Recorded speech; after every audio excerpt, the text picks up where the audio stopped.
À 92 ans, il veut gouverner jusqu'à 99 ans. À 74%, eux sont au chômage et payent sa caution. Bienvenue au Cameroun où les rôles sont inversés. Let's talk on. Ce dimanche 13 juillet, l'histoire a été marquée. Paul Biya, 92, printemps au compteur, a annoncé sa candidature pour un 8e mandat présidentiel. S'il gagne, et soyons réalistes, quand a-t-il perdu? Il gouvernera jusqu'à 99 ans. Mais voici le plus beau. Qui a payé sa caution de 40 millions de francs CFA? Des jeunes. Oui, vous avez bien entendu.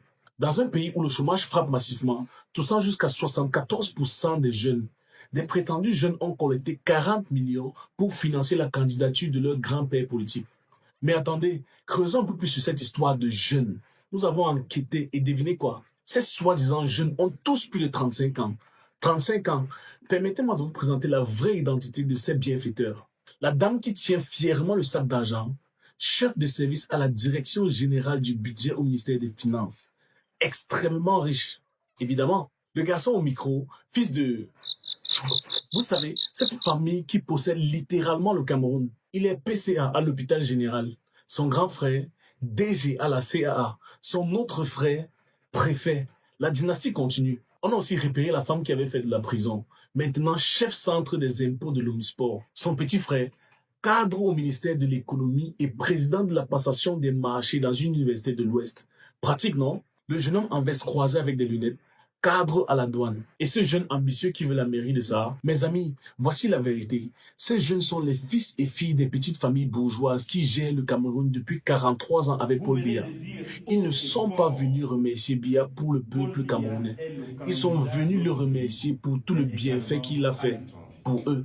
Permettez-moi de vous présenter le vrai paradoxe camerounais. Au Cameroun, les vieux sont vibrants, travaillent et restent au pouvoir. Les jeunes, eux, sont déjà en retraite forcée. Barrister Abobala, ce défenseur des droits humains qui a osé critiquer le système, avait raison quand il dénonçait l'incohérence des politiques. Maurice Kamto, arrivé deuxième en 2018, tente encore sa chance. Akere Mouna, l'avocat de 72 ans, promet le changement. Même Issa Chirouma, 75 ans, ancien allié de Biya, s'est réveillé pour faire l'opposition. Quelle belle solidarité intégrationnelle. Pendant que les vrais jeunes cherchent du travail, ces jeunes privilégiés collectent des millions pour maintenir le système en place qui les enrichit. C'est un investissement, pas de la générosité. Et nous, on se plaint que nos téléphones ont besoin d'être rechargés après 24 heures d'utilisation. Lui, après 43 ans au pouvoir, il est encore en train de charger. Sa batterie semble inépuisable, alimentée par cette élite qui prospère sous sa protection. Mais sérieusement, quand l'accès à l'eau potable, aux soins de santé ou à une éducation de qualité demeure difficile pour le peuple,